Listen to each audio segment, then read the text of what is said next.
Cumprimento a todas e todos em nome do Conselho de Direção do Departamento de Psicanálise do Instituto Sede Sapiense, São Paulo, Brasil.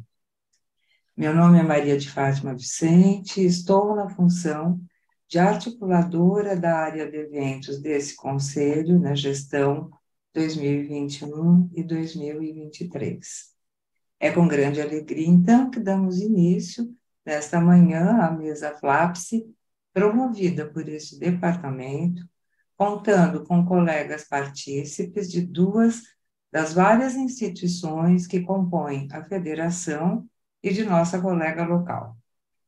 Desde 2007, o Departamento de Psicanálise do SEDES é um dos integrantes desse conjunto, que tem como uma de suas finalidades fortalecer os laços entre psicanalistas do Sul global, na América Latina, por meio de diálogos clínicos e teóricos, o que possibilita que problematizemos a psicanálise não apenas em sua dimensão histórica, problematização já tradicional para nós, mas em seu enraizamento geopolítico, uma necessidade a que somos convocados pelas questões contemporâneas que nos interpelam.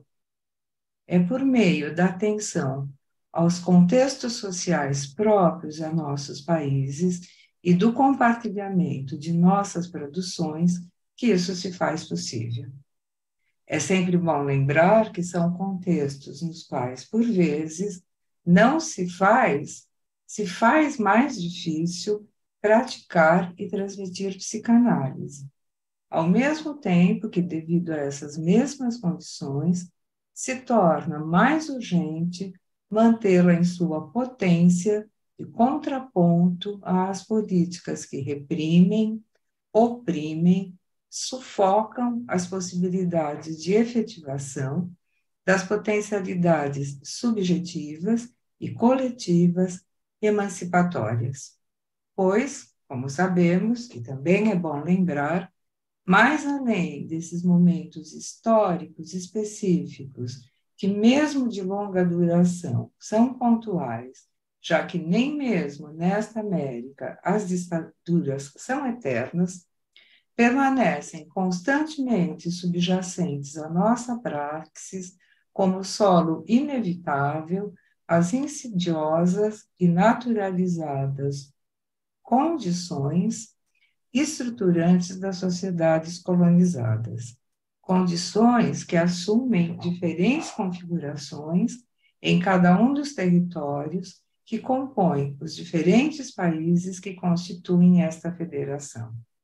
As colegas e o colega que compõem a mesa de trabalho de hoje, cujo título é O Estrangeiro e as Várias Formas de Segregação, tratarão de uma das questões pertinentes a essa nossa história.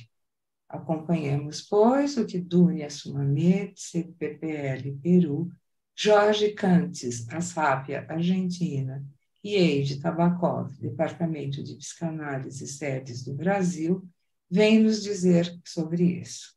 Eu passo a palavra à colega Helena Albuquerque, coordenadora desta mesa, que tecerá suas considerações e fará as devidas apresentações. Muito obrigada. Bom dia a todas e todos. Eu estou muito feliz em estar aqui na coordenação da nossa primeira mesa FLAPSE, sediada aqui no nosso Departamento de Psicanálise. Eu sou Helena Albuquerque e, junto com Daniele Breyton, compomos a atual delegação do Departamento de Psicanálise junto à FLAPSE. Trabalhamos articuladas a um grupo de apoio que agrega delegados, passados e presentes, e outros membros do departamento interessados no intuito de fazer frente à dinâmica das tarefas da federação, de forma mais participativa, mais ampla. Atualmente, esse grupo de apoio é composto por Mara Selaib, Maria Aparecida Barbirato, Silvia Alonso e Silvia Ribes, além da Daniele e de mim. O Departamento de Psicanálise se integrou à FLAPSI em maio de 2017, a concretização de um velho sonho de alguns membros do departamento em ampliar as trocas institucionais com outras associações psicanalíticas da América Latina. Depois de um longo trabalho dentro dos SEDES, análise de regulamentos e conversas com a diretiva da FLAPSI de então, no congresso da FLAPSI, realizado em Porto Alegre em 2017, selou-se a nossa pertinência. Desde então até agora, o trabalho tem sido de mão dupla, inserir o Departamento de Psicanálise na FLAPSI e a FLAPSI no Departamento de Psicanálise. O que está sendo feito com a participação nos simpósios, congressos e assembleias, na revista Intercâmbios Psicanalíticos e nas mesas FLAPSI nas outras associações, num processo contínuo de trocas e que alimenta a relação entre todos. Conhecer as histórias das diferentes associações, marcadas pelas históricas políticas de cada país, assim como fazer o intercâmbio de pesquisas, pensamentos e reflexões sobre as questões que o momento atual coloca para a psicanálise, tem nos proporcionado experiências muito fecundas. Hoje, com a realização da primeira mesa organizada pelo nosso departamento, damos mais um passo nesse caminho. Atualmente, a federação é composta por 10 associações latino-americanas. São 3 brasileiras, 2 argentinas, 1 chilena, 3 peruanas e 1 uruguaia. Bom, quero agradecer aos psicanalistas que aceitaram o convite para participar da mesa, Dúnia Samamé, do CPPL do Peru, Jorge Cantes, da SAPIA Argentina, e a nossa colega do departamento, Eide Tabacó. Logo vou apresentá-los melhor. E a atual presidente da FLAPSI, Marcela Ramírez, da UISPA do Chile, que gentilmente aceitou o convite para vir falar do 12º Congresso da FLAPSI, que se realizará no Chile em outubro deste ano. Também quero agradecer a presença de todos e todas que vieram assistir e participar dessa interlocução. Então, vou passar a palavra para Marcela Ramírez, presidente da FLAPSI, nos contar um pouco sobre o 12º Congresso. E peço, Marcela, para falar o mais devagar possível, para facilitar a compreensão por parte do público brasileiro. Então, com a palavra, a Marcela. Hola, buenos días. Es una gran alegría y un honor estar compartiendo con ustedes en esta mesa FLAPSIP a la que me han invitado para que les cuente un poco acerca del congreso que vamos a tener este año en Chile el 13, 14 y 15 de octubre. En esta ocasión, el Congreso va a tener modalidad híbrida. Nuestro interés es, evidentemente, favorecer el encuentro entre todas las personas de las asociaciones y los invitados, pero también pensamos que, dadas las circunstancias de las que veníamos saliendo en todos los países, una modalidad híbrida podría favorecer una mayor participación. Por eso se tomó esa decisión. Bueno, nuestro congreso, les voy a ir compartiendo la página que tenemos del congreso.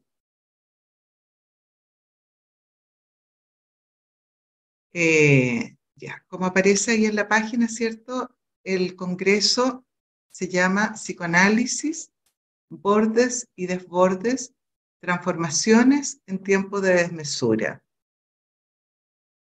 Y bueno, y como nos reconocemos como seres sociales atravesados por nuestras épocas y conflictos, y como psicoanalistas estamos situados, ¿cierto?, en determinados contextos sociales, nos hemos visto interpelados y movilizados por las crisis y las situaciones que vamos atravesando. y que de alguna manera, ¿cierto?, nos exigen ir repensando nuestras teorías. Bueno, y entonces justamente esto nos ha llevado a pensar, ¿cierto?, y a preguntarnos cómo es que se construye la subjetividad en estos tiempos de incertezas y de imprevisibilidad. En la página tenemos un pequeño video invitando al Congreso. Y me gustaría entonces ahora compartir con ustedes la convocatoria del Congreso.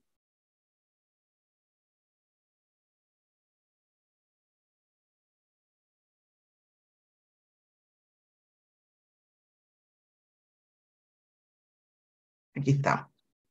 La convocatoria empieza con una cita de Marcelo Viñar, que dice: sería tonto intentar detener el huracán o vértigo civilizatorio en que vivimos. Se trata de no ceder a la perplejidad y entender lo que podamos. Termina la cita. Nos podríamos preguntar en esta globalizada situación actual, donde concurren puntos en común que atraviesan distintos países y formas culturales, si acaso estamos atravesando una crisis civilizatoria. Varios autores, como Marcelo Viñar, Bifo Berardi o el mismo Freud, en 1933, en El porqué de la guerra, anunciaban esta posibilidad. En 1919, un año más tarde de la finalización de la Primera Guerra Mundial, Ferenczi se refería a la crisis civilizatoria, connotando que el psicoanálisis no tenía remedio para la psicosis pasiva. Pensamos en los bordes y desbordes como un proceso. Cuando los bordes de una civilización entran en crisis, un desequilibrio irrumpe, dando lugar a los desbordes necesarios para el surgimiento de otras ideas, experiencias, protagonistas. Es el tiempo de lo inédito. Los últimos fenómenos que nos atravesaron en forma global hicieron visibles, así como una enorme desigualdad, comillas, un desequilibrio de altísima inestabilidad que ya estaba entre el humano y el mundo. Una cita de Alicia Stolkiner. Nos preguntamos de qué manera los bordes se desencajan, se opacan, las producciones humanas se desaferran de sus marcos y de sus supuestas certezas. Podemos pensar los desbordes como procesos situados cuyo devenir desconocemos. Pueden ser vitales o mortíferos. ¿Cómo se construye la subjetividad en estos tiempos de incertezas e imprevisibilidad? Esa es la pregunta, ¿cierto?, con la que los invitamos en esta convocatoria. Bueno, y la convocatoria, entonces, ¿cierto?, invita a pensar en conjunto y a establecer diálogos, ¿cierto?, que favorezcan el pensamiento psicoanalítico actual en torno a una clínica que nos resulta cada vez más desafiante.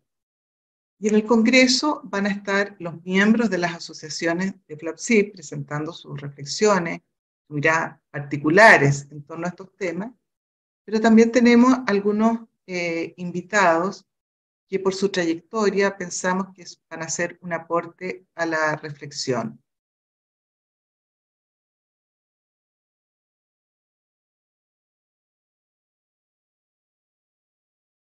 Y entre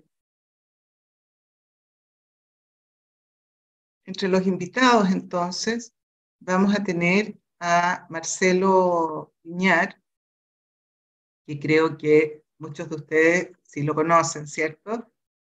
Doctor en medicina y psicoanalista uruguayo.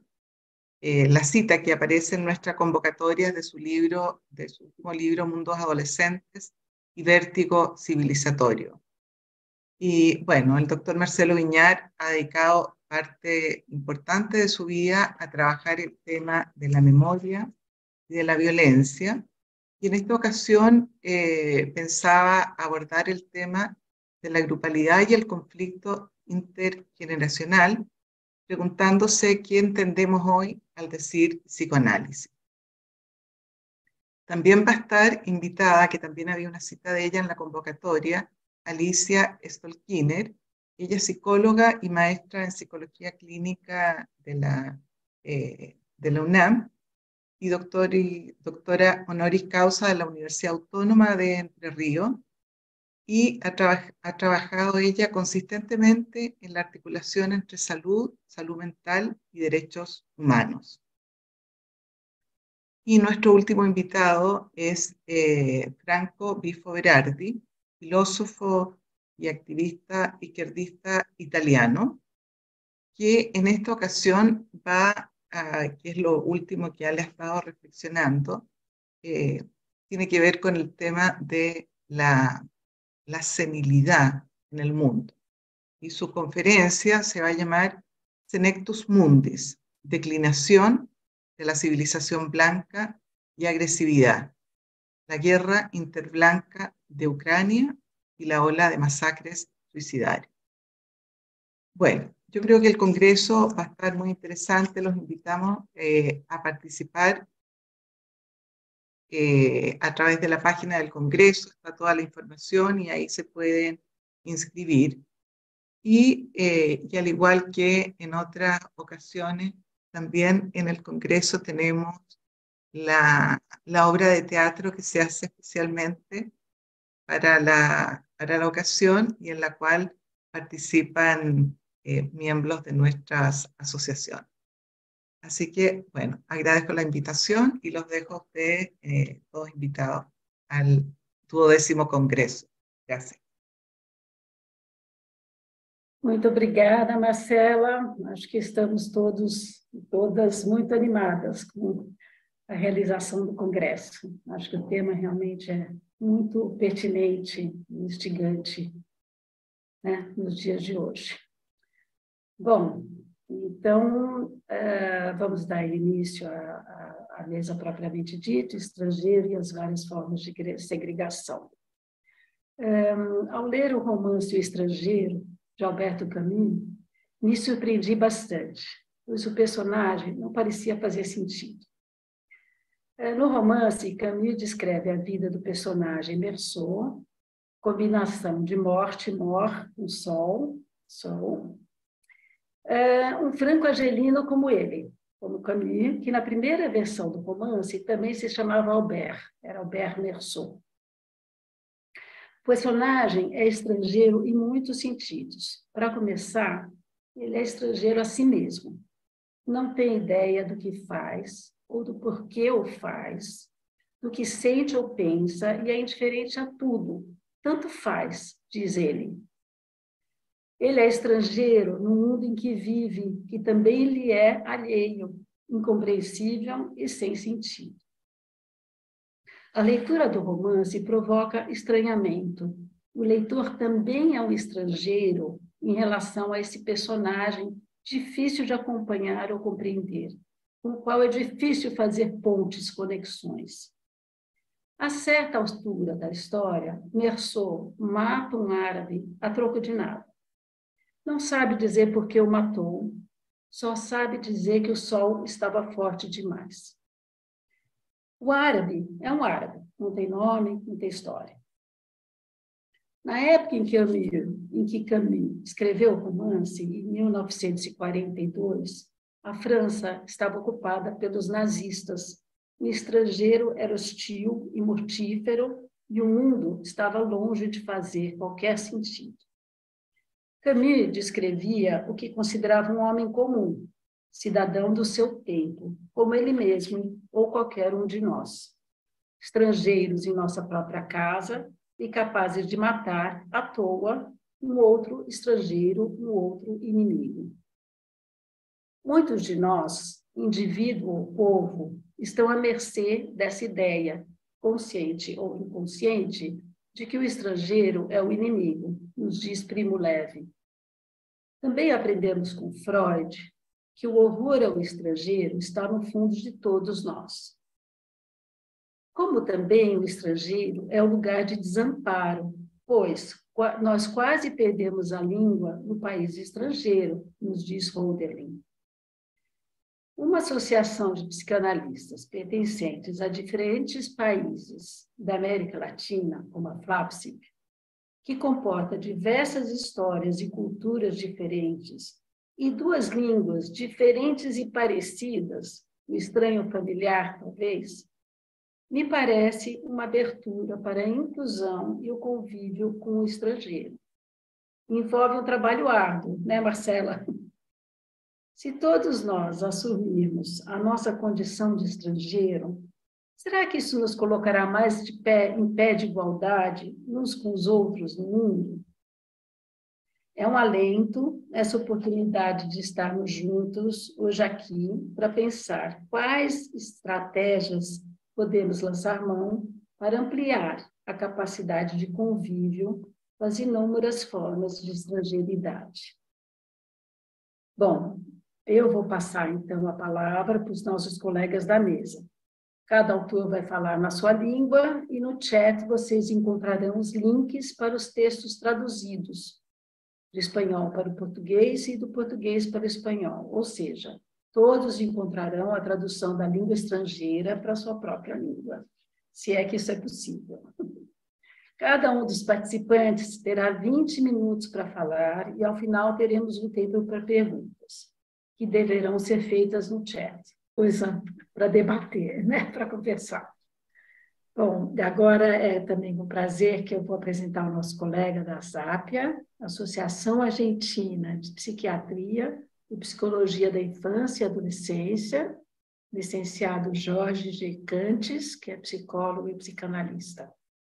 Ele é diretor da pós-graduação em deficiência, tramas singulares, familiares e sociais na SAPIA, diretor do mestrado em problemas e patologias do desamparo na UCES, Universidade de Ciências Empresariais e Sociais, é diretor do curso de especialização, deficiência, áreas de intervenção, subjetividade e interdisciplina, no Colégio de Psicólogos de Mar del Plata, professor titular do curso de especialização em Psicologia Clínica da Deficiência, na Faculdade de Psicologia da Universidade de Buenos Aires, livro do autor, Deficiência, Reflexões Psicanalíticas e Intervenções Possíveis, Famílias, Subjetividade, Terapeutas, de março de 2020, da editora Ricardo Vergara.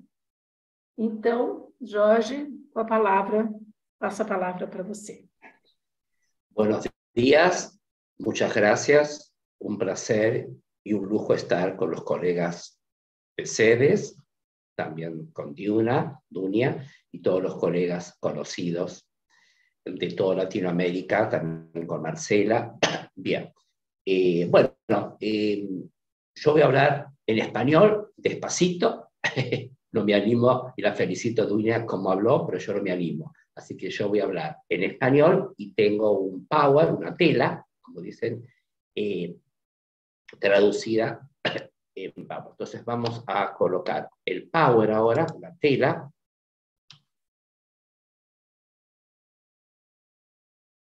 Ahí está.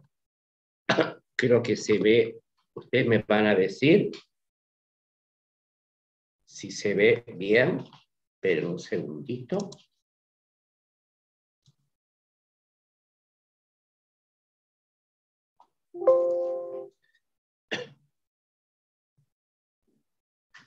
Ustedes me van a decir si se ve o no se ve.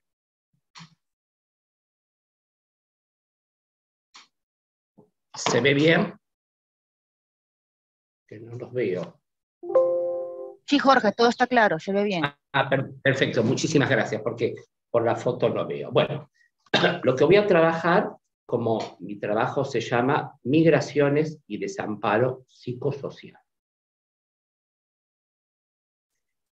La migración es un fenómeno universal, presente desde los inicios de la historia y que ha tenido en la humanidad una serie de multiplicidad de niveles que abarca varios niveles, por causas, características y modalidades. Desde el punto de vista de los fenómenos psíquicos, podemos encontrar estados de vulnerabilidad, de indefensión, involucrados en los movimientos migratorios.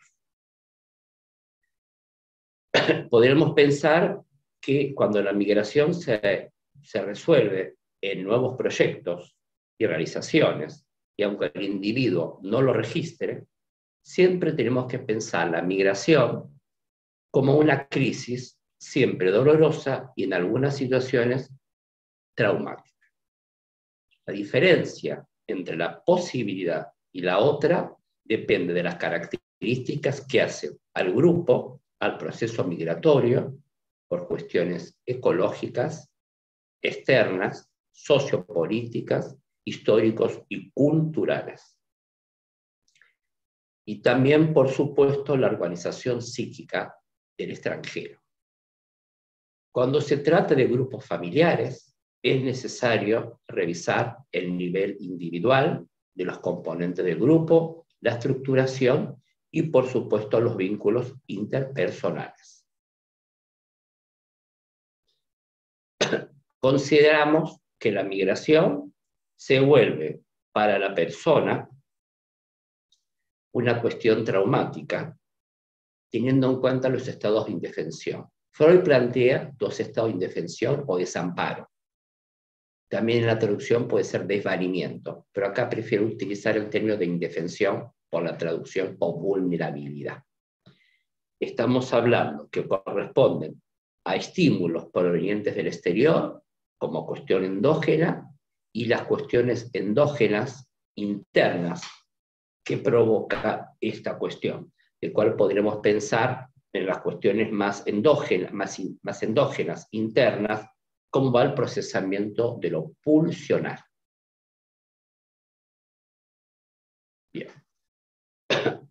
Ambos tipos de indefensión, ambos tipos de vulnerabilidad, suelen imbricarse, ya que la indefensión ante el mundo exterior, o sea, el lugar donde uno va, el extranjero, provoca un estado de dolor que determina en un drenaje de la energía pulsional, con el consiguiente debilitación psíquica, que puede llevar a una alteración de la autoconservación, y ahí falta en la placa, que culmine en una cuestión de la muerte. David Maldacki, 1995. David Maldacki fue mi profesor y mi supervisor por muchos años. Entonces vamos a ir viendo cómo ver en el extranjero cómo juega la pulsión de muerte en este proyecto de la vida.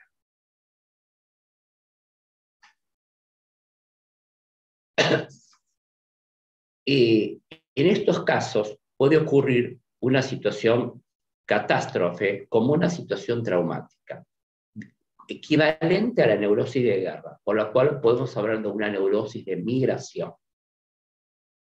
En la neurosis de migración vamos a tener en cuenta, entonces, en estos estados predomina un estado de indefensión, de desamparo, y que puede determinar tres cuestiones que voy a desarrollar, tres ejes que hay que tomar en cuenta. La pérdida de contexto, los sentimientos de autoexpulsión y la pérdida de la lengua originaria.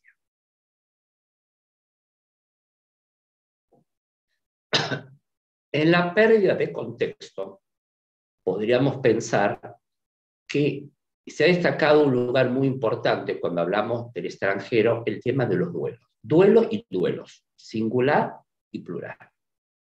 En estas situaciones predomina un estado de indefensión importante a destacar, que no es la pérdida de los objetos, sino es la pérdida del contexto.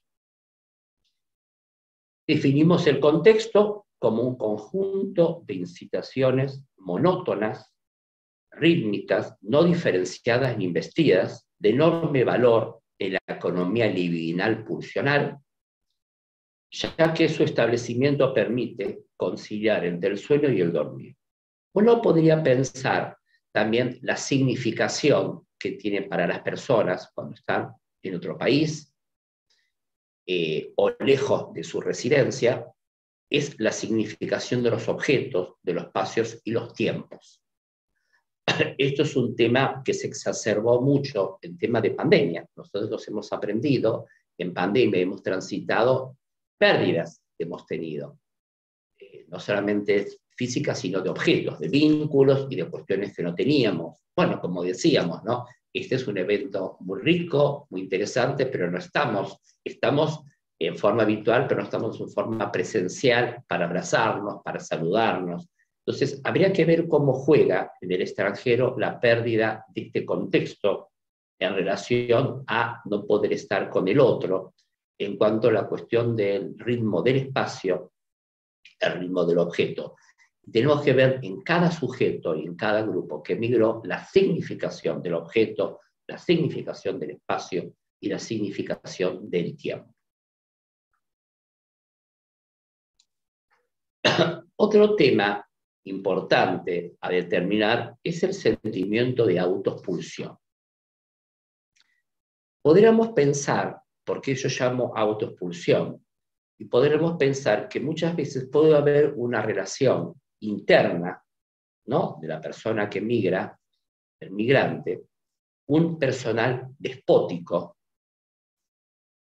deriva de una convicción que pueda parecer que implica que fue borrado, suprimido, cancelado de la mente del otro, como arrojado. De este modo, esta migración se asemeja, se asocia a una expulsión padecida desde un otro y pasa a ser concebida como una verdadera autoexpulsión propia del yo que acciona en este déspota interno. Por supuesto, todo esto es realidad psíquica, no es realidad externa. Estamos hablando de la migración y la relación con la realidad psíquica, con su mundo interno. La situación que me refiero a esta significación de la autoexpulsión puede tener que ver con la pérdida de contexto en que alguien que lo padeció en momentos fundantes del aparato psíquico. En mi experiencia de acompañar a personas migrantes, una de las cuestiones importantes es revisar la carencia de los primeros vínculos de su historia. Y es probable que retorna como un trauma si las personas han tenido abandonos tempranos, no modelos identificatorios de sostén, no una madre suficientemente buena, de cual se articula y retorna a la manera de un trauma. Entonces hay dos traumas, el trauma de la migración, pero que remite al trauma de las carencias primarias. Esto a mí me ha dado como mucha afectividad en la intervención, ¿no?, para ir viendo qué retorna como un siniestro, estados de desamparo, de indefensión temprana. Si la persona que migra ha tenido vínculos suficientemente buenos y contenedores, tiene como una cuestión de mayor fortaleza y de mayor resiliencia, podríamos pensar, más allá del esfuerzo que implica estar en otro espacio, en otro contexto. Bien. Otro tema que es un eje muy importante en esta realidad de las migraciones es la pérdida de la lengua originaria. La importancia de la relación que se establece entre la migración y el lenguaje fue destacado por muchos lingüistas, por muchos sociólogos, muchos psicoanalistas. Dentro de esta temática me parece importante hacer una reflexión muy especial lo que está vinculado con la pérdida del idioma original.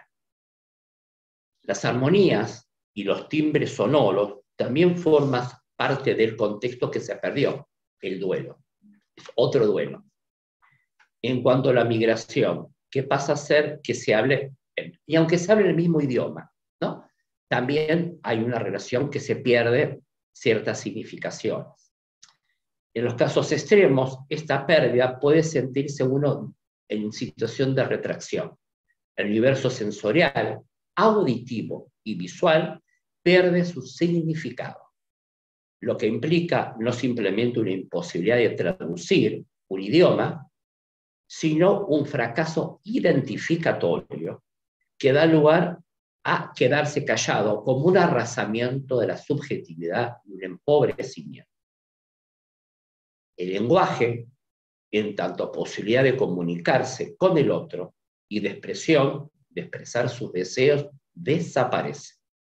Y en su lugar puede surgir un lenguaje críptico, un lenguaje cerrado, retracciones, narcisistas, hermético, en el que las palabras no se desarrollan fundamentalmente por falta de interlocutor, de destinatario, parece decir.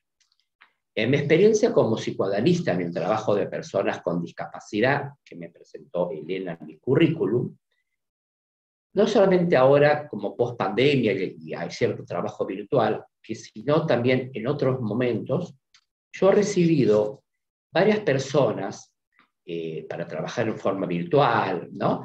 Y ahora mucho más a través de Zoom, que son personas argentinos que viven al extranjero hace muchos años, 10, 20 años, Alemania, España, Estados Unidos, que tienen sus terapias, pero cuando tiene un evento traumático de su propio cuerpo, yo me dedico mucho a la discapacidad adquirida, a la deficiencia adquirida, estas personas, más allá de mi experiencia, de mi trayectoria, buscan un analista argentino por el tema de la lengua, que si bien hablan muy bien, porque trabajan hace 20 años en estos lugares, 10, 20, sin embargo, ahí necesitan escucharlo de la lengua materna, ¿no? Como que el desamparo es tan fuerte frente al cambio de vida, porque estamos hablando de discapacidades, y le cambian la vida en cuanto a sus limitaciones, personas con accidente cerebrovascular, personas con traumatismos de cráneos, con accidentes, con lesiones medulares, buscan, insisto, analistas del mismo idioma para poder trabajar el evento traumático.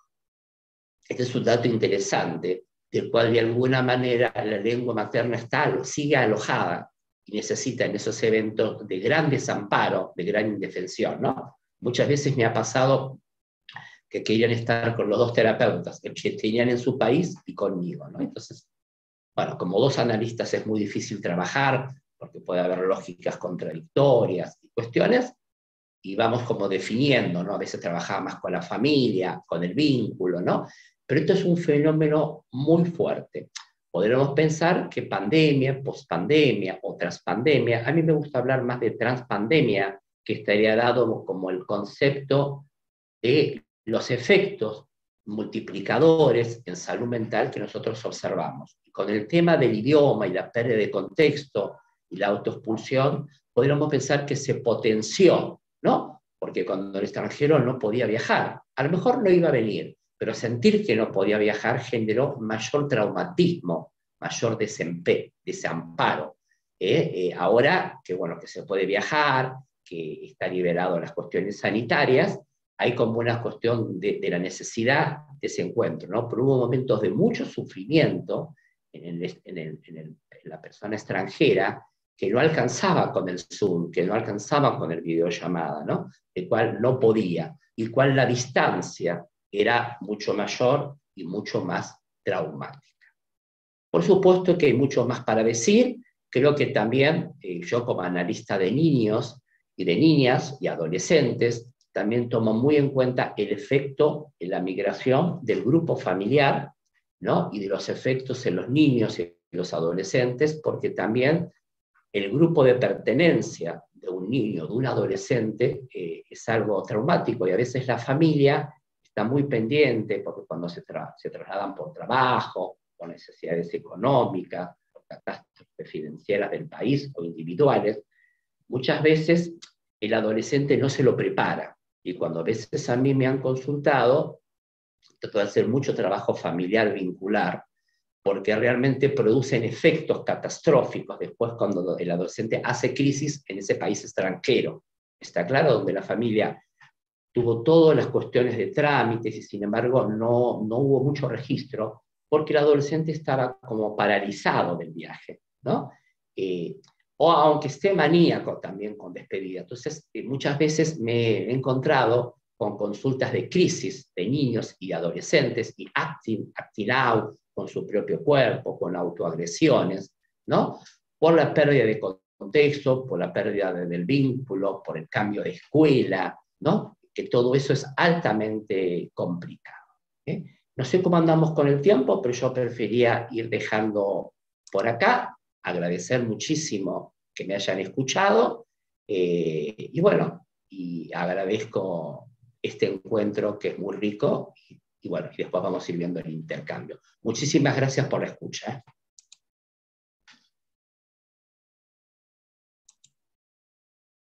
Muito obrigada, Jorge. Muitas questões interessantes aí se acrescentando ao nosso debate. E, bom, agora então vou passar um prazer que eu passo a palavra para a nossa colega do departamento, Eide Tabakov. A Eide é psicanalista e cineasta, é membro do departamento de psicanálise do Instituto Sede Sapiense, onde foi professora por mais de 20 anos, e hoje integra o grupo de trabalho e pesquisa A Cor do Mal-Estar, da invisibilidade do trauma ao letramento.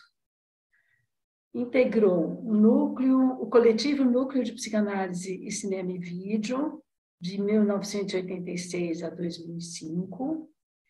Criou, dirige e produz a série documental Psicanalistas que Falam, na internet desde 2016. Faz parte do grupo Psicanalistas Atentos às Questões Raciais, do Instituto AMA, Psique e Negritude, desde 2018. Criou e coordena em parceria o projeto clínico Fala Homem, desde 2019, e é autora de livros publicados em livros e revistas, entre eles O Racismo e o Negro no Brasil, Questões para a Psicanálise, Psicanálise e Ditadura Militar no Brasil, e na revista Percurso. Então, com a palavra, Eide.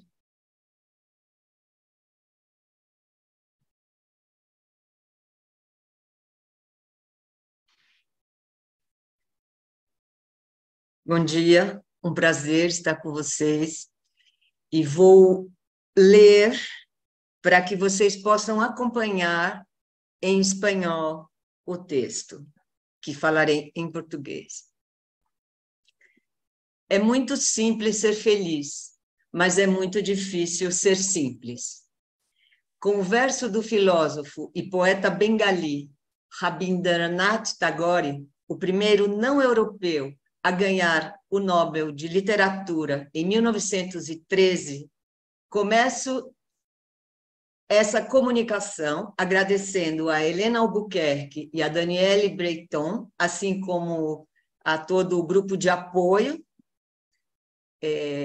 membros do Departamento de Psicanálise do SEDES na FLAPSIP, pela oportunidade de estar aqui, pela primeira vez num evento da FLAPSIP. Trocar experiências e reflexões com nossos colegas vizinhos, que são estrangeiros entre si na diversidade da América Latina, mas que, excetuando a nós brasileiros, falam todos a mesma língua, nos coloca, em diversos sentidos, na condição de estrangeiros.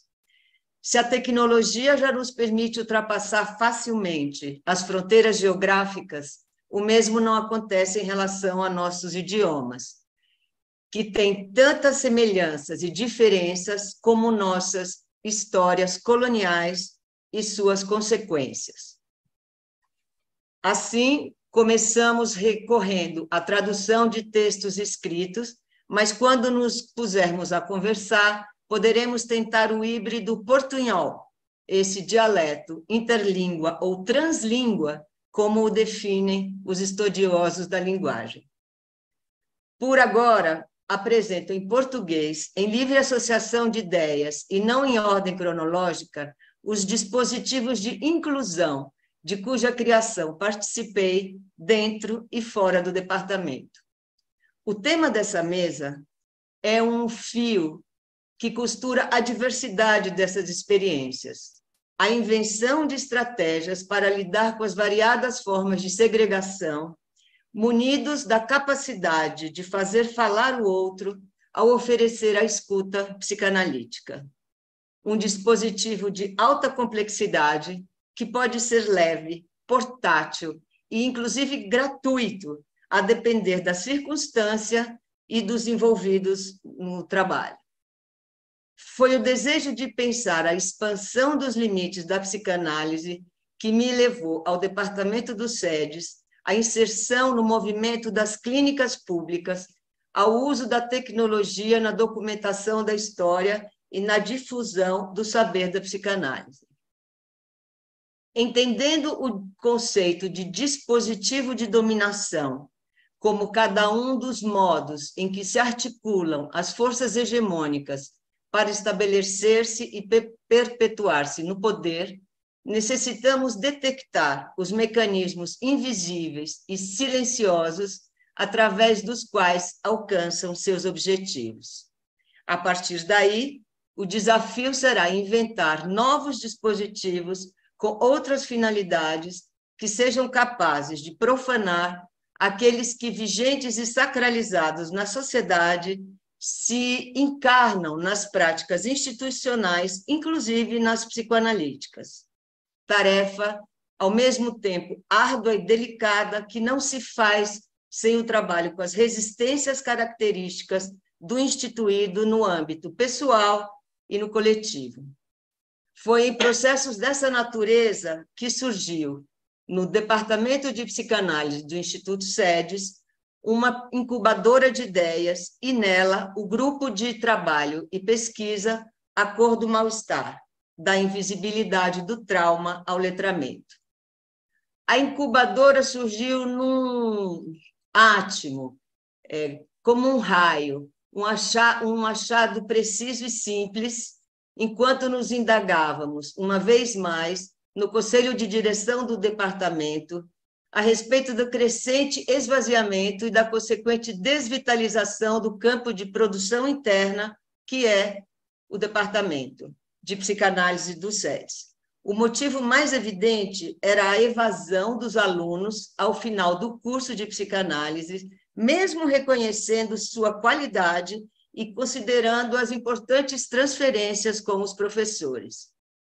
Portanto, a passagem obstruída era da posição de aluno a de membro de uma associação de pares para a produção de psicanálise, desejo que impulsionou a fundação do curso e do departamento de psicanálise. Os alunos que tentavam fazê-lo pelas vias até então disponíveis, a não encontrar ressonância, aceitação de suas novas propostas, partiu em busca de oportunidade em outras instituições, porque, ademais, nos grupos existentes, ou as temáticas não lhes interessavam, ou não havia vaga, espaço. O tema, então, era como lidar com esse problema, considerando a resistência latente ou manifesta das forças dominantes, articuladas em dispositivos potentes, mas insuficientes para absorver a demanda de novos membros, sem que houvesse a vontade e a imaginação política direcionadas especificamente a tal objetivo.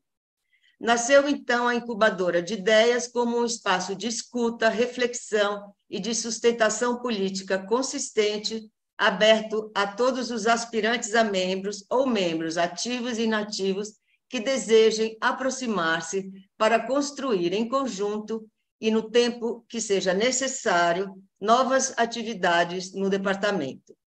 Apostávamos que o enriquecimento seria de todos, se tudo caminhasse bem, como de fato me parece acontecer, dada a notável revitalização do departamento, mesmo considerando o impacto e a contundência da análise institucional que a originou e os conflitos que geraria. Foi a incubadora que recebeu, ainda em seus inícios, o grupo responsável pela realização do grande evento que deu lugar ao livro O Racismo e o Negro no Brasil, Questões para a Psicanálise, nossa primeira experiência de uma ação interracial e antirracista. A segunda, nesse mesmo contexto da incubadora, deu origem ao grupo de estudos e de investigação já mencionado, A Cor do Mal-Estar, da invisibilidade do trauma ao letramento. Os dois movimentos derivaram das denúncias feitas em relação a episódios de racismo vividos pelas alunas negras Maria Lúcia da Silva e Anne Egídio em tempos e circunstâncias diferentes. No primeiro caso, explosivo, os impactos do acontecido se irradiaram para fora e o segundo se espalharam por dentro do departamento. Hoje, o tema do racismo e do antirracismo atravessa todas as instâncias do departamento e do Instituto SEDES, em sintonia com as forças que, na sociedade e no planeta, se contrapõem às várias formas de segregação que se intensificam nas pautas da extrema-direita. Admitir em nós mesmos o racismo, entendido como inevitável, considerando sua dimensão estrutural, sem por isso eximirmos-nos da responsabilidade por ele, é atualizar o compromisso ético e político assumido pelo departamento em sua fundação ao insurgir-se contra a autoridade soberana da IPA na transmissão da psicanálise e na formação de analistas, reconhecendo o seu papel na luta civilizatória contra a segregação, no caso, segregação de classe, por justiça social e igualdade de direitos. Nos últimos anos, temos podido passar por uma transformação importante em função da capacidade de suportar coletivamente, nas mais diversas posições institucionais, o intenso mal-estar e mesmo certo grau de violência inevitável, mesmo que indesejável, nos processos de ruptura e de reconstrução. Estamos em obra e temos resultados para compartilhar. Um deles é a Comissão de Reparação e Ações Afirmativas, dedicada a pensar condições para o letramento racial, que é a sensibilização e transmissão de conceitos através de vivências grupais de perspectiva antirracista, além da implantação de cotas raciais e de campanhas de auxílio financeiro para financiar a formação, para viabilizar a formação dos alunos cotistas que não possam arcar com os altos custos da formação. É pela narrativa do que está nas origens da vocação disruptiva e inclusiva do Departamento de Psicanálise do SEDES que Miriam Schneiderman nos dá seu testemunho no 10º episódio da série Psicanalistas que Falam, recém-lançado. Para introduzir este outro dispositivo, criado e produzido fora do departamento, recorro ao texto em português escrito por um estrangeiro. Neste caso, estrangeiro por tratar-se de um jornalista brasileiro de fora do campo psicanalítico. Escolho introduzir a série dessa maneira porque um de seus objetivos é democratizar o acesso ao saber da psicanálise intra- e extramuros. Vamos à nota, aspas para o jornalista. A websérie audiovisual Psicanalistas que Falam, iniciada em 2016 e dirigida pela psicanalista Heidi Tabakoff, parte de uma premissa relativamente simples, a de pôr analistas no papel de analisados. Para aqueles que fazem ou já fizeram terapia, não é difícil entender o apelo desse projeto ou seu título irônico. Ver a própria analista em uma posição de vulnerabilidade, falando de si própria ou expondo traumas e pulsões, é um desejo tão comum quanto irrealizável. A série, de certa maneira, supre esse desejo. Não há entrevista nem perguntas, somente um espaço para que cada convidado fale livremente, como se estivesse em uma sessão. No caso específico da convidada Isildinha Batista Nogueira, no episódio recém-lançado em setembro de 22, um formato instigador leva a algo maior. Um testemunho que pode ler-se como uma espécie de documento histórico, onde a história pessoal da psicanalista e sua reflexão sobre a própria negritude atravessa a dívida histórica da psicanálise para com a questão racial por muito tempo ignorada. Ao recordar seus anos passados na França, posteriores a seu mestrado, ainda jovem, em companhia de Félix Guattari e outros grandes nomes da psicanálise, Isildinha recorda o sentido de dever com que Guattari e outros reconheceram haver fracassado ao incorporar a negritude como aspecto central dos estudos psicanalíticos. Mas seu relato não é acusador, pelo contrário, ressalta muito mais a experiência definidora de haver se sentido parte de um ambiente intelectual, jantando com esses pensadores, indo às festas, e o que tal experiência gerou na sua vida posterior. A experiência de inclusão intelectual contrasta com a exclusão que o racismo gera. Ao recordar a primeira experiência consciente de racismo na infância e o desamparo sentido em outras experiências similares, a psicanalista toca o aspecto mais cruel do racismo, diferente do preconceito e da discriminação. O objetivo intrínseco do desmonte, o esvaziamento da identidade. Na rua, o corpo negro se torna somente isso, desprovido das suas conquistas e dos matizes que o compõem.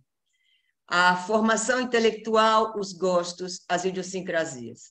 O relato de Isildinha, o uso do seu primeiro nome talvez seja mais adequado, já que ela mesma relata como o sobrenome diz pouco sobre sua origem, comove ao mesmo tempo em que disseca. Fecha aspas, e aqui retomo a palavra, minha palavra, para dar uma boa notícia. Isildinha foi convidada pelo curso de psicanálise do Departamento do SEDES para iniciar 2 atividades, as quais me permitirei chamar de letramento racial psicanalítico, uma supervisão para os alunos e um seminário para os professores dos vários cursos do departamento. A primeira psicanalista negra, curso de saber, se inclui em nossa transmissão. Sem embargo, o que ainda ressoa na descrição do jornalista é essa ideia de uma premissa relativamente simples. Um fala, outro escuta. Dinâmica que instrumentaliza nossas intervenções em qualquer dispositivo que possamos imaginar e que de simples não tem nada. Senti na pele a extensão dessa complexidade ao iniciar minha atividade clínica no final dos anos 70, simultaneamente no consultório e nas ruas, durante a ditadura civil-militar. Fazia parte da ADC, Associação para o Desenvolvimento do Cidadão, uma espécie de proto-ONG. Nos dividíamos entre o atendimento a meninos no Largo de Osasco, município da periferia de São Paulo, a condução de grupos terapêuticos com detentos no pátio da cadeia pública e o atendimento a meninas adolescentes na casa que alugamos, reproduzindo o setting que nos era familiar em um território ao qual não era adequado, como só entendemos depois. Primeiro fazemos, depois pensamos, nos ensina e nos provoca Antônio Lancetti, no primeiro episódio da série, ao narrar o processo que conduziu e culminou no fechamento dos manicômios da cidade de Santos. Era a sua forma de enfatizar a prioridade da praxis em função da urgência de nossa tarefa nas situações sociais críticas. Lancetti, um dos tantos psicanalistas argentinos relevantes exilados no Brasil, é protagonista da luta antimanicomial e nos deixou precocemente em 2016, 2 meses depois do lançamento do episódio e da série. Hoje, dá nome ao coletivo que busca recuperar a história e rearticular os trabalhadores de saúde mental dispersos pela política de remanicomialização da extrema-direita.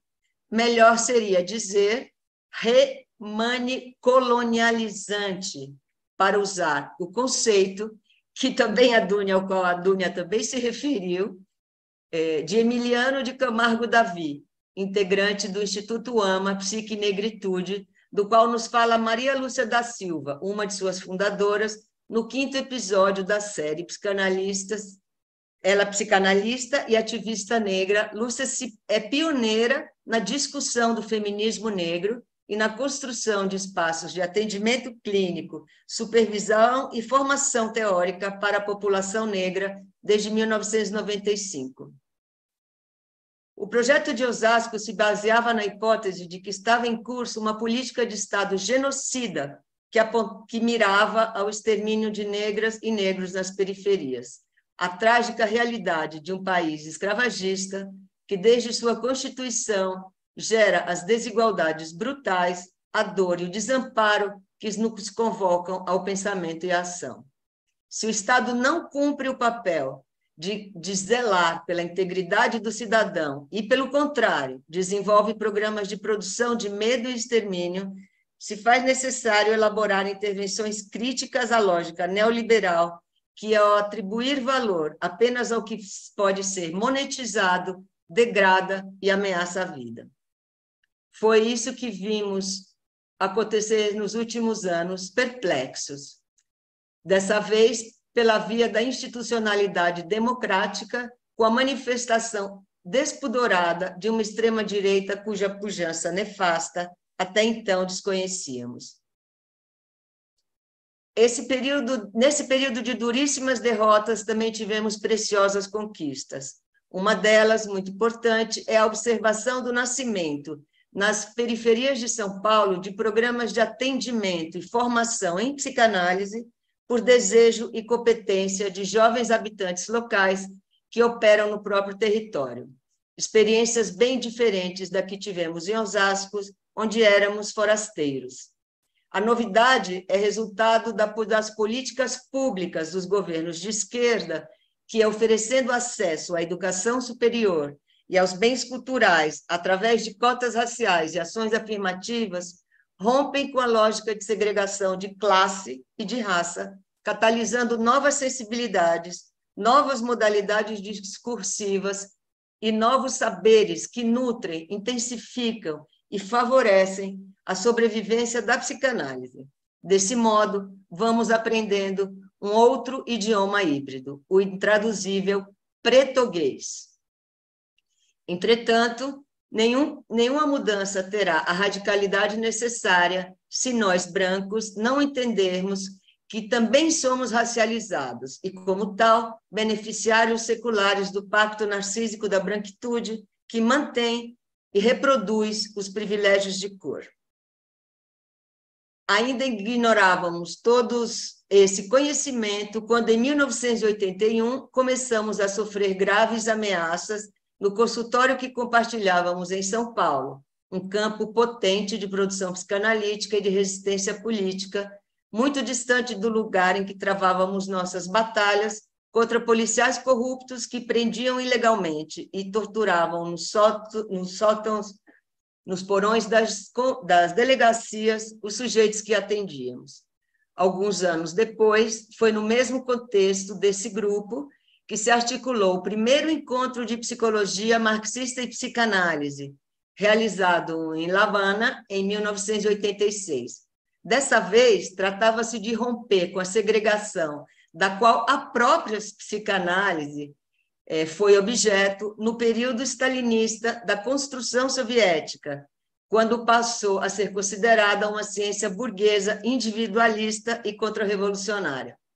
Sobre esses temas nos fala Fábio Landa, psicanalista brasileiro, atualmente radicado na França, no 4º episódio da série Psicanalistas que Falam. Foi ele que, com Jorge Broid e Marie Langer, orquestrou a improvável concretização desse encontro. Nosso entusiasmo era imenso e o desejo de documentar o acontecimento levou à produção amadora, no forte sentido do termo, de Psicuba, o primeiro documentário que dirigi. Por outro lado, a elitização do campo psicanalítico brasileiro havia chegado às raias da simpatia à ditadura, com as honrosas exceções que conhecemos e responsáveis pela criação da primeira clínica popular na Sociedade de Psicanálise do Rio de Janeiro. Tal iniciativa pertence à narrativa de Chaim Samuel Katz, no segundo episódio da série. Utilizando o audiovisual para a difusão do saber e da construção da história da psicanálise, a partir de Psicuba, fundamos o Núcleo de Psicanálise Cinema e Vídeo com as amigas psicanalistas Cida Aidar, Lúcia Lima e Marta Zolini. As duas, Cida Aidar e Marta Zolini, membros do Departamento de Psicanálise. Naquele momento, pensávamos os meios de comunicação de massa como recurso para a inclusão das ideias da psicanálise nos processos de produção de subjetividade, inspiradas pela provocação de Guattari ao dizer que o cinema é o divã do pobre. Agora, para encurtar essa apresentação, agora vou saltar 6 párrafos, ok? Para manter-me no tempo e que tenhamos mais tempo para a discussão. Então, 1, 2, 3, 4, 5, 6. E retomo a palavra para finalizar. Está bem? Me acompanha? Para finalizar, apresento rapidamente o dispositivo Fala Homem, concebido e coordenado por mim com a psicanalista Sabrina Arini, para investigar e intervir na questão das masculinidades. Privilegiados históricos na esfera pública, os homens estão segregados de si mesmos no espaço da intimidade. Uma consequência dos processos de subjetivação característicos do regime de inconsciente colonial, patriarcal, racializante, capitalístico, ferramenta conceitual forjada por Sueli Ronick, protagonista do 8º episódio da série. O dispositivo, que consiste na oferta de grupos abertos e gratuitos de fala e escuta só para homens, se baseia em estudos com homens agressores. Pensamos que, para diminuir a violência nas relações de gênero, os homens precisam reconhecer seus afetos, falar de seus conflitos e vulnerabilidades, dando voz ao sofrimento que, ao não encontrar palavra, ataca e mata, aos homens entre si e entre gêneros.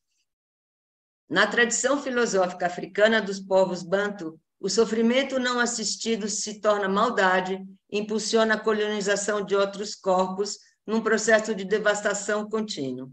As mulheres, que muito vêm refletindo a respeito da desconstrução de sua alienação, organizadas em coletivos solidários e cooperativos, desejam que os homens façam o mesmo, incentivando-os a nos procurar como uma chance de acertar o passo para amar e caminhar juntos. Para enfrentar o discurso do ódio, uma ética de vida. Assim que nos juntamos a todas, a todos e todes que partem em direção ao encontro do estrangeiro, tecendo algum tipo de linguagem que nos permita comunicar-nos. Muito obrigada.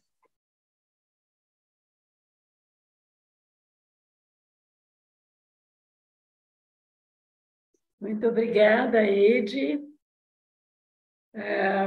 Bom, agora eu acho que a gente então abre para o debate, né? As pessoas que o grupo de apoio pode abrir suas câmeras e para todos participarmos aqui, as perguntas de quem está online aqui vão ser feitas então com levantamento da mão, e as pessoas que estão no YouTube podem fazer as perguntas no chat. Tá bom? Acho que muitas questões aqui foram levantadas. E nós temos um comentário aqui pelo chat. A Silvia Nogueira de Carvalho. Para a Dúnia, ela diz: graças, Dúnia. O interesse por nosso idioma e pela produção de colegas brasileiros, a Eide de nossa instituição, o Christian Dunker e o Emiliano, de outros lugares, manifesta em ato a sua hospitalidade. A Cauã Gachê: muito bom, Dúnia Samamé, obrigada. Esse foi um comentário para a Dúnia, da Silvia Nogueira de Carvalho, aqui do Departamento de Psicanálise. Posso fazer um comentário, Helena, por favor? Sim, claro. Para Dúnia, fiquei muito tocada. Não, eu vou começar com meu portunhol agora. Yo me puse, me tocó mucho tu texto, tu charla, porque vi cómo circulas bien, ¿no? En América Latina, entre los autores, me pareció muy sensible de tu parte y muy acogedor, de hecho. Me sentí muy próxima al darme cuenta que había conceptos en tu charla que había en la mía también, me sentí muy próxima de inmediato. Y además, tu cita de la vida adelante de uno, no sé cómo decir, que tu interés por el cine, en el extraordinario libro de Romain Gary, y tu interés por el cine, hechos que me hicieron sentir muy próxima a vos. De otra parte, a Jorge, me hizo pensar tu presentación, me produjo muchas resonancias en mi propia condición de una descendiente de segunda generación de inmigrantes judíos de Europa y toda la cuestión de las pérdidas, ¿no? Y del problema del lenguaje. Son formas de aproximarnos también en nuestra condición de extranjeros, todos, entre todos. Como dijo Elena, que eso podría ser una condición a nos colocar en un territorio común, ¿no? Somos todos extranjeros. Muchas gracias. Quisiera hacer un comentario. Bueno, yo quería agradecer la mesa, que me ha parecido tan interesante cómo se ha abordado este tema, ¿no? De la migración, de los extranjeros. Bueno, el trabajo de Dunia, que nos habla cómo son vistos los extranjeros, ¿no? Desde de distintas maneras, ¿no? Y esto de esta desconfianza que nos generan de una u otra manera los extranjeros, que bueno, que pienso que esto dice relación, que es un tema que yo he abordado de muchas maneras, en cómo nos relacionamos con la diferencia, ¿no? Cómo podemos pensar, cómo pensamos, subjetivamos la diferencia, ¿no? Que siempre ha estado marcada por este carácter jerárquico, ¿no? Donde unos valen más que otros, definitivamente. Por otra parte, el trabajo de Jorge, ¿no? Que pone el acento justamente en la vivencia intrapsíquica, ¿no? Como en lo subjetivo de los extranjeros, los migrantes, bueno, los que llegan a un lugar diferente al de su origen, ¿no? Y que bueno, pensaba cómo esto, que ya están todos estos duelos que se tienen que ir elaborando, eh, o este trauma que habló Jorge, ¿no? Que se sufre una retraumatización justamente por esta mirada eh, que se tiene hacia los extranjeros. Como, y bueno, y el trabajo de Katie, que me pareció, bueno, lo primero, me dan muchas ganas de poder acceder a esa serie que me parece interesantísima. Quisiera saber cómo poder acceder, porque es una mirada completamente distinta, ¿no? Hablamos de los extranjeros, cómo miramos a los extranjeros, qué le pasa a los extranjeros, pero ahora como psicoanalistas, ¿no? Cómo se vive esto, esta, no sé, la diferencia, la racialidad, en fin, esto intrasubjetivo, ¿no? Cómo estamos subjetivados también en esta racialidad que dice esto. Bueno, agradecer y pedir preguntar cómo se puede acceder a esta serie que me pareció muy interesante. Muchas gracias y agradezco mucho que me hayan invitado a compartir con ustedes esta mesa tan interesante. Bom, eu tenho também aqui alguns comentários que vieram pelo chat, que eu gostaria de colocar. São mais comentários. A Miriam Schneiderman diz: falas maravilhosas, muito obrigada. E aí ela continua: a Cauã Gachê, agradeço muito pela discussão. Não sei se caberia, mas vocês provocaram muitas coisas. Fiquei com vontade de escutá-las um pouco em relação às pessoas trans, sempre estrangeiras também. Se alguém quiser fazer esse comentário, então eu leio todas e depois quem achar que quer fazer um comentário, tá bom? Então, a Miriam pergunta sobre a questão das pessoas trans, né? Sempre no lugar de muito estrangeira, de estrangeiridade, né? A Maria Cristina Ocares, ela diz: muito obrigada, Júnia e Jorge, por suas intervenções. Abraços latino-americanos. A Cauã é uma pessoa. Helena, não, Helena, foi para Miriam. Enfim, tem um comentário aqui. Bom, por enquanto é isso. Se alguém quiser fazer um comentário em relação à questão dos trans. Sí. Jorge, bueno, todo, felicitaciones, porque yo estuve en el medio entre la presentación de Duinas y la presentación de Heidi, me pareció muy interesante y una cuestión, cómo rescatan la cuestión social, ¿no? Del impacto y la trayectoria latinoamericana en el tema, ¿no?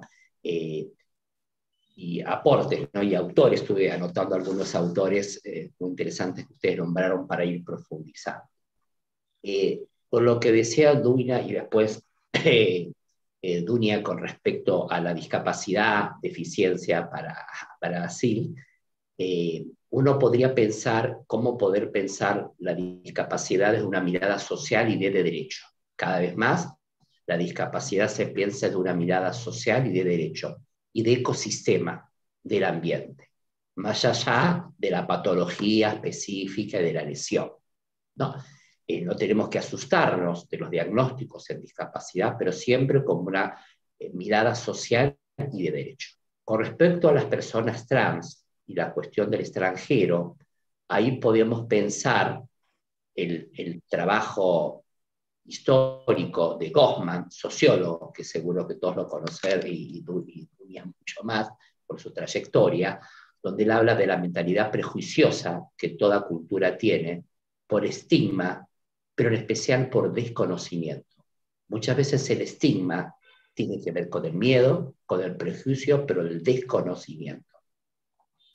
Toda persona que se aparta de cuestiones que tienen que ver con lo sexual, con la identidad, con la raza, con la religión, que interviene una mentalidad prejuiciosa. Yo en el tema de discapacidad trabajo mucho esta cuestión del prejuicio y que las personas trans y el extranjero podemos pensar que siempre hay una exclusión, ¿no? Si bien hay políticas de derecho en el mundo, siempre hay núcleos excluyentes y prejuiciosos que retornan, que están ahí todo el tiempo.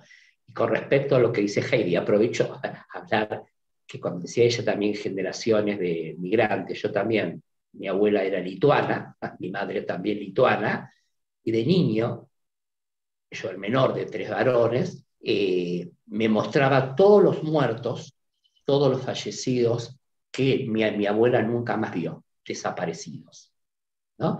Y no es casual que yo me dedico a este campo de salud mental y de las cuestiones, porque eso me marcó en mi historia, el sufrimiento y el duelo, donde las fotos, ¿no? Y como que ella tenía esa foto como el referente, y siempre me había elegido a mí, vas a saber por qué, para mostrarme esos vínculos, de alguna manera, ¿no?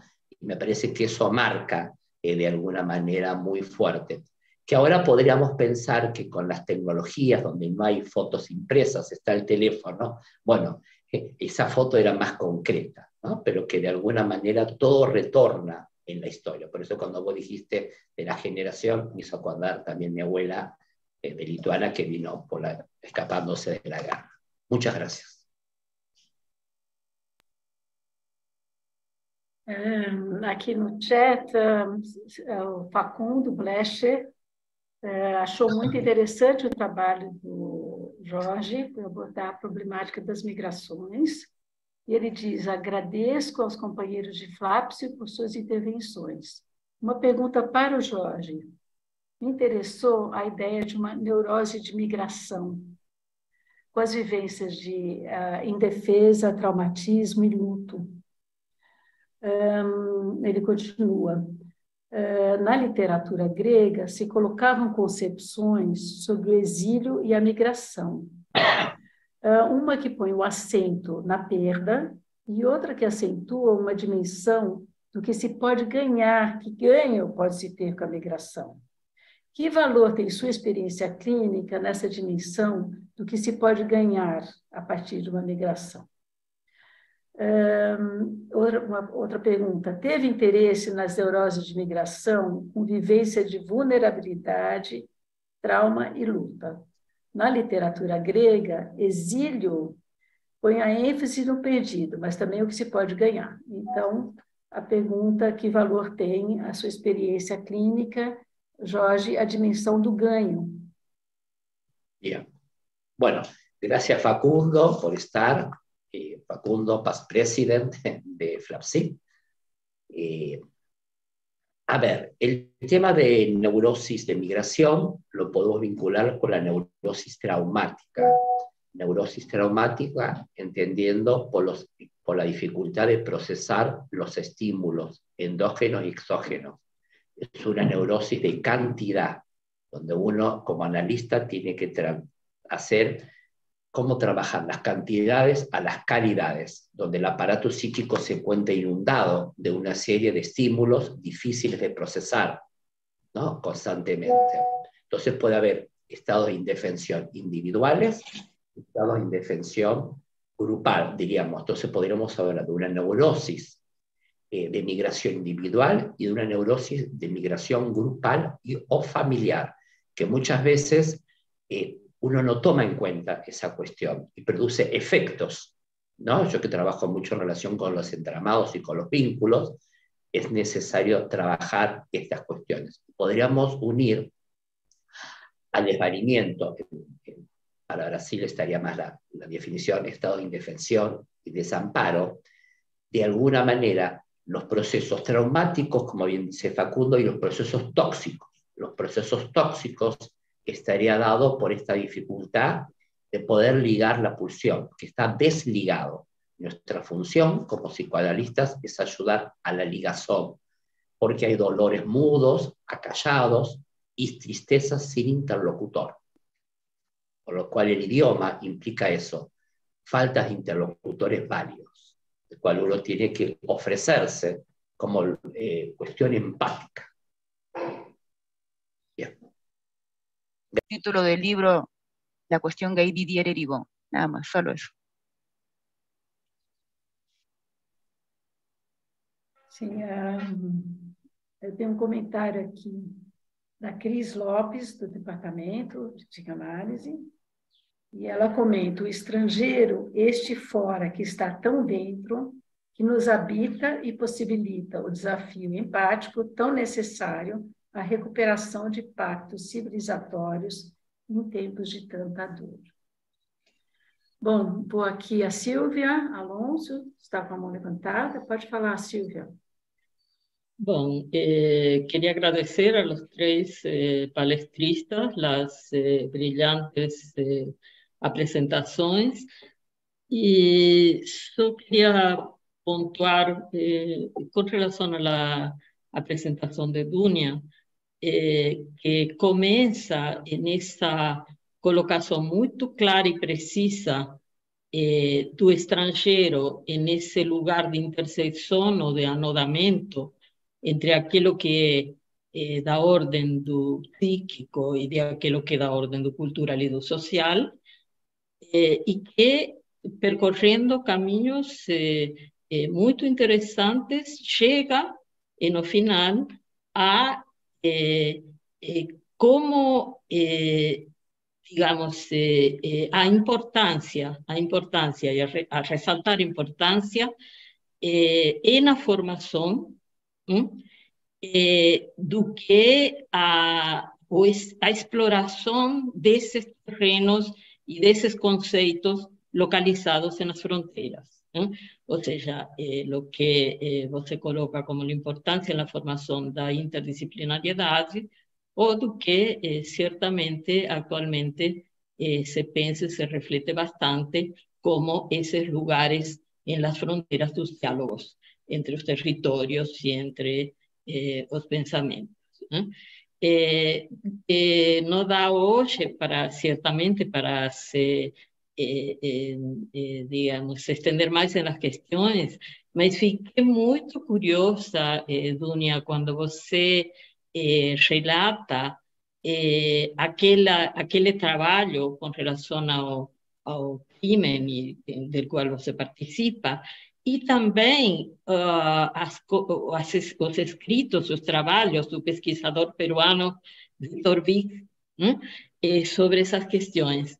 Fiquei muito curiosa e gostaria, certamente, em algum outro momento, de poder conhecer mais, porque eu acho que justamente esse espaço da FLAPSIP e esses encontros, poder ir nos enriquecendo com aquilo que especificamente acontece em cada situação política, cultural específica de cada um dos países, e como isso permite ir repensando alguns conceitos da psicanálise. Com relação ao Jorge, a apresentação do Jorge, fiquei muito interessada em atuar quando você inclui lá, pensando na questão das migrações, o tema da pandemia. Porque também acho que, certamente, durante a pandemia, houve, de todos nós, uma exigência de uma desterritorialização, de um desgarramento do cotidiano, das rotinas, dos conhecidos, dos encontros, de tudo isso que você traz, que nos convirtió de alguna manera a cada uno en una especie de extranjero en su propio medio. Entonces, penso y achei muito interessante você recuperar isso, que todas as reflexões, enfim, que vêm sendo feitas nessa pós-pandemia sobre essa vivência, trazerá certamente, ou está trazendo, elementos importantes para pensar as perdas, as conquistas, os lutos do estrangeiro, digamos, essa estrangeridade marcada por uma situação mais concreta, né? E com relação à densíssima e riquíssima apresentação da Heidi, acho que você ter tomado, digamos, a escuta analítica, o dispositivo de escuta analítica, fundamentalmente como dispositivo de inclusão, me faz total sentido e acho certamente muito importante. Acho que, digamos, alguns, por exemplo, no trabalho que desde o Grupo do Feminino a gente fez na última pesquisa sobre os feminismos, destacamos muito nas rodas de conversa esse dispositivo de escuta analítica justamente como um movimento ou como um dispositivo em que a psicanálise aporta a possibilidade de inclusão e das diferentes inclusões, digamos, não? Desde as vozes diferentes até os excluídos dos diferentes movimentos, enfim, não? Mas acho que você pegou isso como centro, digamos, de alguma maneira, não? Em os diferentes dispositivos em que você trabalha, mas remarcando, bom, que eu acho que o grande aporte que a psicanálise pode dar para essa questão das exclusões, as inclusões dos estrangeiros e hospitalidade, digamos, a inclusão, né? É isso. Agradeço a todos realmente pelas brilhantes apresentações. Muito obrigada, Silvia. Muito obrigada. Bom, temos aqui mais um comentário da Maria Cristina Ocares para a Heidi. Muito emocionante o relato das muitas atividades realizadas pelo Departamento de Psicanálise do SEDES, e nosso desejo de ser psicanalistas que encarnam sua função social. Muito obrigada, Dúnia, Jorge, por suas intervenções. Abraços latino-americanos. Eu teria também uma questão para o Jorge. De certa forma, eu vivi muito também a condição de estrangeiro. Os primeiros 15 anos da minha vida eu passei fora do Brasil, um pouco indo e vindo, mas basicamente fora. E hoje eu vejo que foi bastante difícil, acho que talvez pelo fato da família se permanecer numa condição estrangeira. Algo que você falou dos vínculos primários que são relançados. Mas um pouco essa ideia de, com a pandemia e a análise que passou a ser possível online, se começou a atender muitas pessoas brasileiros fora do Brasil. Então, nos Estados Unidos, na Europa, enfim. Então, a questão que eu já pensei, mas nunca chego exatamente a uma conclusão, é justamente, é possível fazer análise numa língua estrangeira? O quanto fazer análise numa língua estrangeira favorece a entrada em contato com o estrangeiro ou, dificulta acessar mais primário em cada um? Eu acho que é uma discussão interessante, eu acho que apareceu a te escutar, né? Podría comentar muy brevemente que eso va a depender mucho de la formación del analista, de la empatía y del abordaje artesanal. Lo que sí me parece que si la persona extranjera está transitando situaciones muy dolorosas y traumáticas, por lo general va a necesitar y busca un terapeuta, un analista de la misma lengua. Eso seguro que es así. Y en mi experiencia de traumatismo y en pandemia, podemos decir post-pandemia, yo he recibido varias consultas este último tiempo buscando esta lengua, ¿no?, de lo perdido, ¿no? Ahora, en relación a lo que decía Silvia Alonso, muy interesante, de la pandemia, todos nos hemos sentido extranjeros. Lo que yo estoy trabajando en este tiempo, cada vez más en grupos familiares, es, si bien hay una nueva realidad, nos guste o no, no es la misma realidad, pero hay que ver si las familiares pueden retornar aquellos aspectos resilientes antes de la pandemia. Porque para muchos familiares, la pandemia o la pandemia fue un beneficio secundario. Hay muchas familias que no querían que termine más la pandemia, porque había como un beneficio de estar guardados, de estar encerrados, la endogamia. Esto yo lo veo mucho, especialmente en el campo específico de mi especialidad, de mi capacidad de eficiencia o en otros trastornos narcisistas, no psicóticos o psicóticos. Está muy claro donde no hay retorno a lo obligatorio, el trabajo, la escuela, lo puntual. Pero después, yo, por ejemplo, trabajo muy poca virtualidad con los pacientes, muy poco. Prefiero la presencialidad, pero muchos piden virtualidad. Entonces ahí voy chequeando cómo hacer, así como está el congreso híbrido. Bueno, ¿podemos hablar de una terapia híbrida todo el tiempo? De alguna manera. Entonces, hace frío, no voy virtual. Y antes no venías cuando hacía frío, ¿por qué ahora no? ¿Está claro? Entonces, de alguna manera creo que la pandemia ha generado en algunas estructuras psíquicas el beneficio secundario de la endogamia, del encierro. Y hay que rastrear, porque la familia no recuperó los otros vínculos. No, ya no me veo mucho con la familia, me veo poco con los amigos. Cuestiones que antes hacían y tenían un beneficio de lazo social. Como que hay que ver cómo recuperar en cada grupo familiar el lazo social perdido de la pandemia. Que esto genera una situación compleja en el psiquismo individual y familiar.